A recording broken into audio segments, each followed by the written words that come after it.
মন্ত্ৰী Ashok সিংহালে tribal belt and ব্লকৰ মাটি দখলৰ বিস্ফোৰক অভিযোগ আনিছে অসম প্ৰদেশ কংগ্ৰেছে।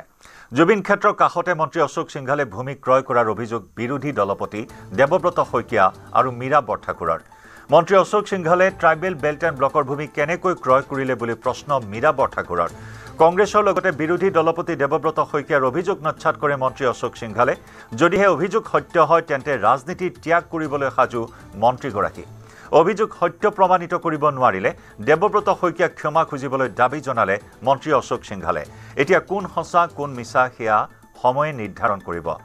উল্লেখযোগ্য যে জুবিন ক্ষেত্ৰৰ পৰিসৰ বৃদ্ধি কৰাৰ বাবে মাটিৰ সন্ধান কৰাত মন্ত্ৰী অশোক সিংহালে ট্ৰাইবেল বেল্ট এণ্ড ব্লকৰ মাটি দখলৰ অভিযোগ উত্থাপন হৈছিল।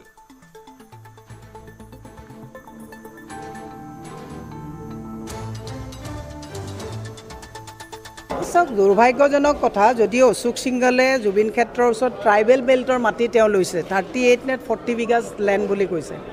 কিন্তু মইতো আচৰিত হৈছোঁ, এটা মাটি ল'বলগীয়া হ'লে তাতে শ্ৰেণী পৰিৱৰ্তন কৰা হ'ল নেকি?